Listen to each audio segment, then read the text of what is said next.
Halo pemirsa, apa kabar Anda hari ini? Semoga selalu sehat di masa pandemi dan selalu bersemangat untuk menjalani aktivitas.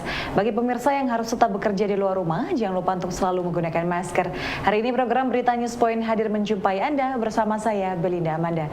Selama 30 menit ke depan, Newspoint akan menyajikan berita terbaru seputar Universitas Brawijaya dan Malang Raya. Jangan kemana-mana, keep on our channel Newspoint.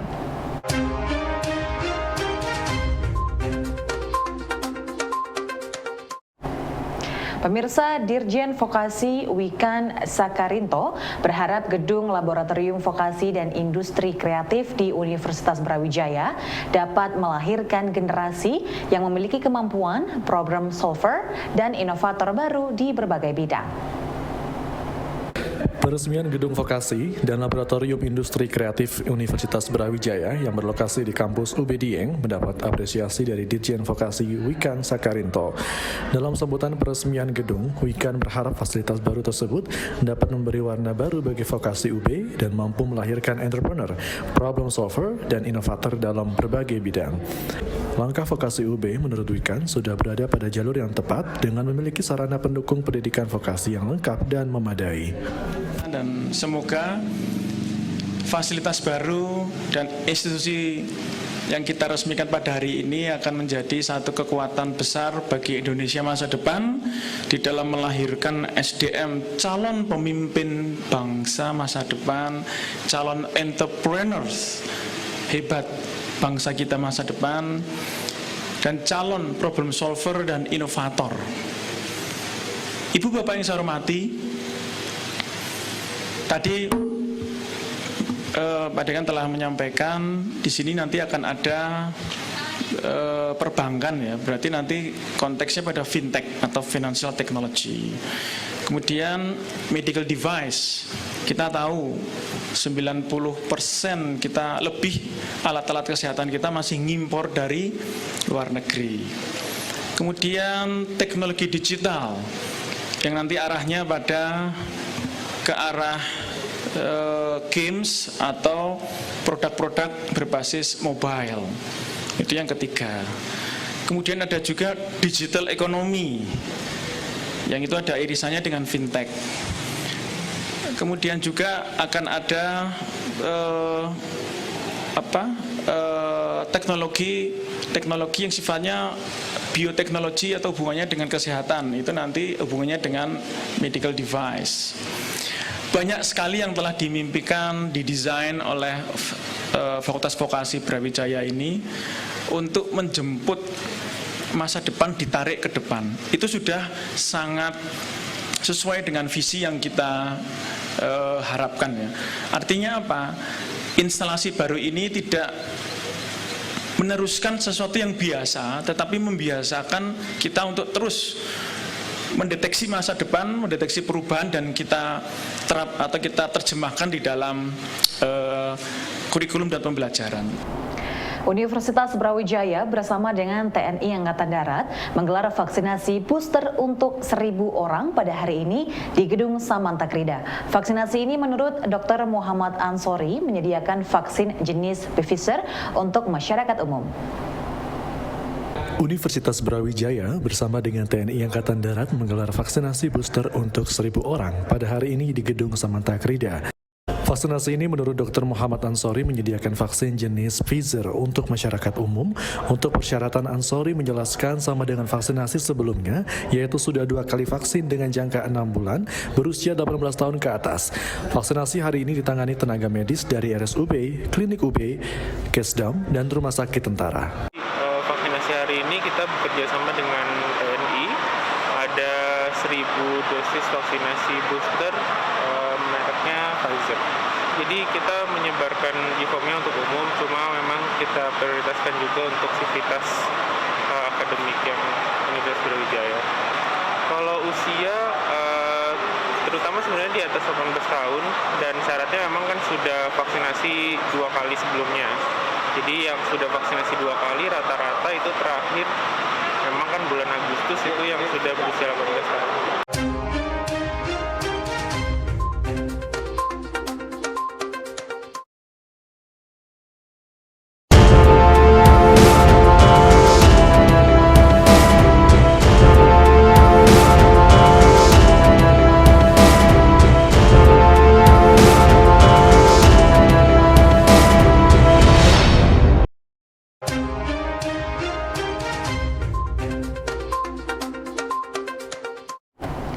Pemirsa, Fakultas Vokasi UB memiliki sarana berupa gedung laboratorium vokasi dan industri kreatif yang berlokasi di kampus UB Dieng.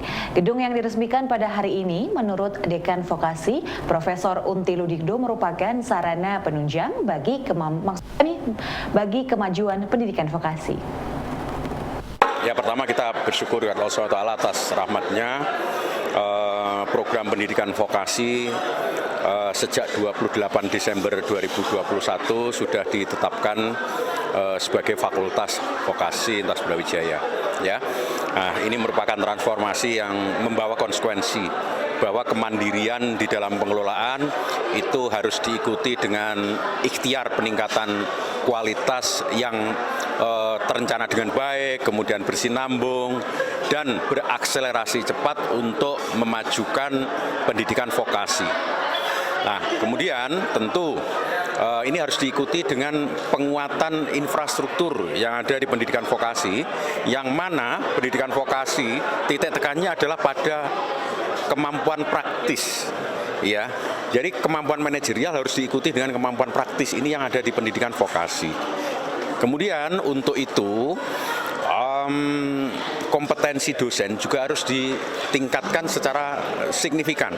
Kompetensi profesional searah dengan peningkatan kualifikasi pendidikan ke S3. Ini hal yang mutlak harus dilakukan oleh oleh Fakultas Vokasi Universitas Brawijaya. Mahasiswa vokasi menciptakan alat canggih untuk deteksi curian mobil dengan nama Metro Tracker Anti Maling. Alat yang oleh Siska Widianti bersama timnya mampu mendeteksi pergerakan mobil dan memastikan mesin mobil yang dibawa pelaku pencurian dari jarak jauh. Itu adalah sebuah alat GPS monitoring system yang memungkinkan pengguna itu untuk memonitoring kendaraannya baik melalui aplikasi maupun website. Begitu. Terus untuk proses pembuatannya dari awal sampai sekarang bisa di-launching itu seperti apa? Ya, jadi proses pembuatannya tentu panjang ya. Kita membutuhkan waktu sekitar 6 bulan dengan 1 bulan intensnya. Nah, untuk pembuatannya itu sendiri prosesnya mulai dari optimalisasi alat, kemudian juga optimalisasi aplikasi, website, kemudian bagaimana kita membuat alat ini benar-benar menjawab kebutuhan konsumen seperti itu. Ada kendala apa saja yang di dalam melakukan proyek ini? Ya, jadi kendalanya sih mungkin itu sih bagaimana kita research ya di penelitian gimana sih produk ini bisa benar-benar menjawab kebutuhan konsumen gitu. Mungkin kendalanya itu. Jadi selanjutnya ya kita diskusi bareng sehingga kendala-kendala yang ada tuh seperti kita solve bareng gitu loh. Untuk kontribusi dari fakultas dan universitas sendiri seperti apa terhadap proyek ini?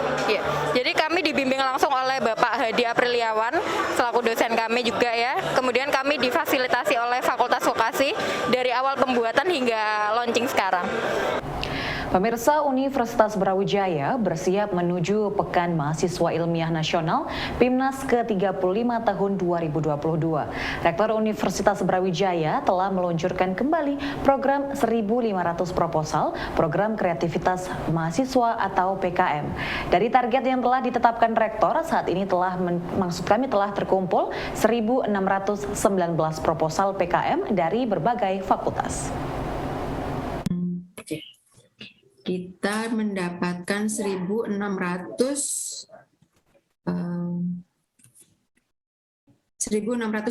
proposal. Itu data berdasarkan target proposal dari masing-masing fakultas. Jadi harapannya dengan 1.619 target ini kita mendapatkan 1.500 proposal tersebut dengan pembinaan setelah review internal. Jadi nanti prosesnya kita ada review internal, kemudian kita seleksi dari hasil review internal itu kita 1.500 proposal yang terbaik itu kita bina untuk sesuai dengan spesifikasi dari PKMDikti. Harapannya dengan jumlah proposal yang banyak juga, yang lolos pendanaan juga banyak. Kita mencanangkan 1.500 proposal itu, kuota kita, karena kita ada di klaster 1, itu sebenarnya 700 proposal yang bisa terupload. Sebenarnya ya, yang bisa terupload itu ada 700 proposal untuk PKM 5 bidang, termasuk di dalamnya tambahan PKMKI. Sedangkan untuk GT, GFK, dan AI itu ada 75 sama 100. Jadi kurang lebih 700 ditambah 200 betul? Tambah 250 ya. Jadi ada 950 proposal. Cuman memang tahun kemarin kita bisa yang selesai sampai dengan pembinaan itu ada 1.003 proposal. Jadi harapannya tahun ini sih bisa meningkat ya dari 1.003 proposal yang bisa terupload itu. Nah, strateginya kita setelah launching kita ada brainstorming untuk ide-ide PKM yang menghadirkan 4 pembicara juri nasional ya, juri nasional. Kemudian dilanjutkan besok tanggal 2 Februari itu kita ada workshop yang menghadirkan 4 juga juri nasional dari internal UB sendiri. Kalau kemarin kita mengundang dari eksternal UB, kalau untuk besok itu masalah teknis, pemantapan teknis ya, itu untuk internal UB. Kemudian upload proposal sampai dengan 14 Februari ya, jadi hari kasih sayang kita akhiri dengan upload proposal internal. Nah itu kita review selama 1 minggu, kemudian proposal-proposal yang bagus atau mungkin yang kategori sedang itu bisa kita masukkan untuk dilakukan consigning selama 2 minggu lebih ya, consigning 2 minggu lebih untuk siap diupload.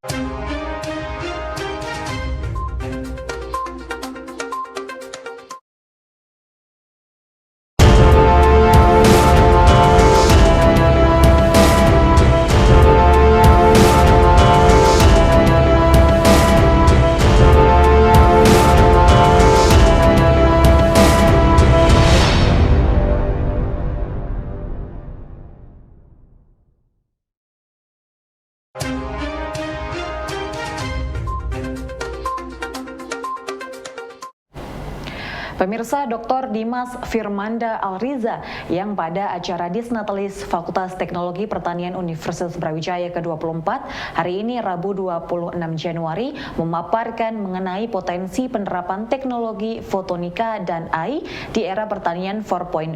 Menurutnya teknologi fotonika adalah prinsip-prinsip hubungan antara gelombang elektromagnetik dengan material. Citra digital yang dilihat merupakan salah satu contoh citra digital yang didapat oleh kamera berwarna. Citra digital ini merupakan hasil rekaman dunia nyata oleh kamera digital. Komputer membaca suatu gambar tidak lebih dari sekedar matriks angka-angka yang berisi angka hasil pengukuran sensor yang memiliki filter di wilayah gelombang sensor merah, hijau, dan biru, meniru prinsip kerja mata manusia yang memiliki sel-sel yang sensitif pada 3 wilayah gelombang elektromagnetik tersebut. Gambar atau citra digital yang kita lihat di layar monitor ini merupakan salah satu contoh citra digital yang didapatkan dengan kamera berwarna. Dari data digital berupa citra warna ini yang kemudian dapat ditampilkan kembali pada layar monitor, kita mendapatkan informasi dari dunia nyata yang kemudian direkam oleh kamera dalam bentuk digital. Menurut hadirin sekalian, kira-kira dengan melihat citra digital ini, informasi apa kira-kira yang bisa kita dapatkan? Mungkin sebagian dari kita bisa mengatakan, oh ada sebagian orang, ada beberapa orang pada suatu ruang kelas Oh, di sana kira-kira ruang kelas karena di atas ada proyektor. Kemudian di sana ada seseorang yang menjelaskan sesuatu. Ada alat yang ada di depan orang itu. Ada beberapa buah berwarna hijau yang ternyata di sana adalah paprika. Kemudian sebagian orang memperhatikan. Otak manusia subhanallah begitu luar biasa, dengan satu gambar saja kita bisa menjelaskan banyak hal. Kalau saya teruskan menjelaskan mungkin tidak habis-habis kalau kita ingin menjelaskan dengan detail satu gambar ini saja. Tapi bagi komputer, gambar ini tidak lebih dari sekedar matriks berisi angka-angka. Jikalau gambar ini diambil dengan kamera berwarna, maka data digitalnya akan berupa tiga lapis matriks yang berisi angka hasil pengukuran sensor yang memiliki filter di wilayah gelombang merah, hijau, dan biru, meniru prinsip kerja mata manusia yang memiliki sel-sel yang sensitif pada tiga wilayah gelombang elektromagnetik tersebut.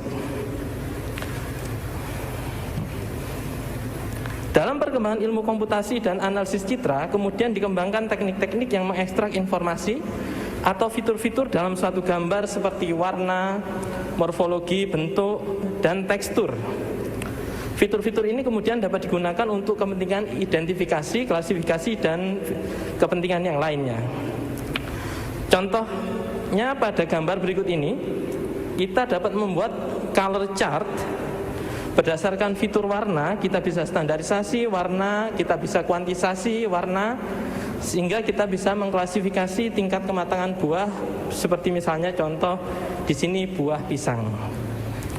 Namun pada beberapa kasus, fitur dari citra digital ini sangat kompleks. Mungkin bagi kita manusia melihat gambar yang ada di depan ini sangat mudah bagi kita untuk membedakan mana yang kucing dan mana yang anjing. Namun komputer tentunya tidak mudah, ya, tidak mudah untuk mengekstrak fitur-fitur apa yang digunakan oleh manusia untuk membedakan gambar-gambar ini. Fitur yang digunakan oleh manusia untuk membedakan kucing dan anjing ini cukup kompleks untuk dihitung oleh komputer. Sehingga dalam perkembangan teknologi kecerdasan buatan, di mana komputer diharapkan dapat belajar layaknya manusia, muncul algoritma yang berbasis jaringan syaraf tiruan, yaitu jaringan syaraf tiruan konvolusi atau yang kita kenal dengan convolutional neural network, yang kemudian menjadi solusi untuk ekstraksi fitur otomatis pada suatu citra. Pemirsa, sebagai negara maritim, kebutuhan kapal di Indonesia sangat tinggi untuk berbagai keperluan. Dari hal tersebut membuat mahasiswa di UB yang tergabung dalam InFisher Shape Modeling menata timnya tidak sekedar mengikuti kompetisi. Grizzly Lutzi, pengurus InFisher Shape Modeling, mengatakan saat ini timnya tidak hanya fokus pada kompetisi, namun mencari minat mahasiswa pada desain perkapalan sejak dini. Saat angkatan 2020 dan 2021 menjadi target untuk dijadikan anggota dengan kapasitas 15 mahasiswa per tahun. Mereka pada tahun ini akan menjalani diklat mentoring dari para mahasiswa senior dan dosen yang lulusan teknik perkapalan serta dari instruktur luar. Dengan tim yang lebih rapi pada tahun ini, Grizzly berharap tahun ini dapat muncul bibit-bibit mahasiswa yang memiliki kemampuan desain kapal. Jadi untuk perkembangan dari InFisher Shape Modeling tersendiri itu kita yang pertama kemarin ada rapat pembahasan dengan angkatan-angkatan yang terdahulu yang tentunya juga berkecimpung di dunia perkapalan ini ya. Jadi yang pertama itu kemarin kita membahas tentang rekrutmen anggota baru. Jadi yang angkatan paling bawah itu yang sebagai pengurus-pengurusnya. Terus untuk anggota InFisher sendiri itu dari PSP atau pemanfaatan sumber daya perikanan untuk prodinya. Jadi yang pertama dibahas di sini itu tentang misalnya sesi administrasi, terus esai, wawancara, terus untuk total anggota menyesuaikan standar per tahun. Jadi untuk target per tahun sendiri kita menekankan kemarin itu melalui kesepakatan kita menggunakan target 15 orang. Terus yang untuk kedua itu ada penyiapan tim, seperti contohnya siapa yang akan jadi kontingen untuk selanjutnya. Yang pertama seperti ada diklat dan seleksi kontingen KKJTBN, terus yang kedua itu kita menekankan pada 2 angkatan terbawah.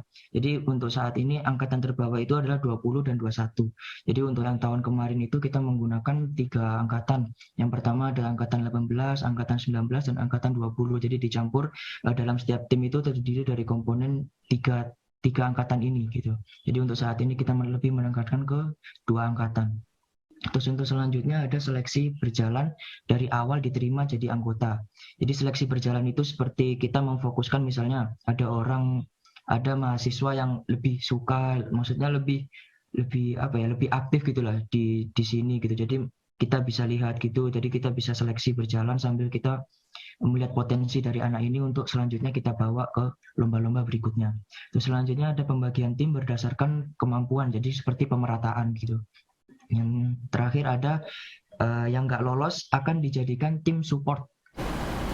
Pemirsa, Bursa Efek Indonesia baru saja merilis daftar saham yang masuk dalam kategori LQ45 untuk bulan Februari hingga Juli 2022.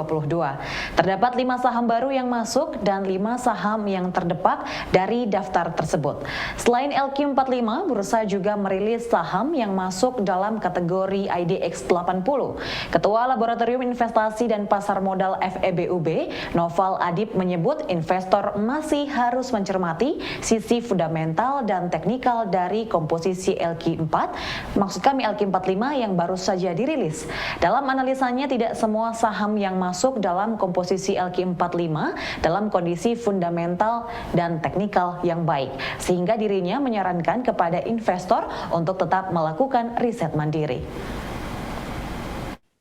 Ya, jadi indeks LQ45 ini kan indeks untuk saham ya, 45 saham teraktif atau terliquid ya di Bursa Efek Indonesia ya. Ya, jadi kan sebetulnya alat bantu bagi investor untuk mengambil keputusan begitu ya. Ya, namun yang perlu catat atau diingat ya bahwa saham yang masuk di LQ45 itu hanya dilihat dari likuiditasnya saja ya, artinya keaktifan untuk diperdagangkan begitu. Tapi bukan dari kinerja fundamental atau teknikalnya, jadi begitu. Jadi misalnya kalau di sini saya ambil contoh ya, WSKT itu masuk LQ45 ya. Tapi dari segi kinerja baik fundamental maupun teknikal itu kan sedang jelek WSKT itu. Nah, artinya apa ya, tetap bagi investor itu tetap harus kalau bisa lebih mandiri dalam memilih saham itu. Artinya yang perlu diingat bahwa di samping 45 saham yang paling liquid ini itu masih ada lebih dari 500 saham yang lain yang perlu dicermati ya. Jadi seperti itu. Kalau saya pribadi sebetulnya jarang ya untuk melihat apakah ini masuk LQ45 atau Kompas 100, tapi saya langsung aja nih saya yang selalu ya, kalau fundamental ya rasio keuangan, kalau teknikal ya dari di chartnya, jadi langsung begitu aja. Tapi memang mungkin orang beda-beda ya, bagi orang yang lebih mengandalkan ini saham yang liquid diperdagangkan ya, mungkin indeks-indeks semacam LQ45, Kompas 100 itu atau LQ80 itu bisa. Pemirsa, informasi tadi sekaligus menutup perjumpaan kita hari ini. Jangan lupa untuk selalu menyaksikan News Point setiap hari pukul 19.30 waktu Indonesia Barat hanya di UPTV, Televisi Pendidikan Universitas Brawijaya. Saya Belinda Amanda dan seluruh kru yang bertugas pamit undur diri. Tetap patuhi protokol kesehatan, wajib menggunakan masker. Terima kasih dan selamat beraktivitas.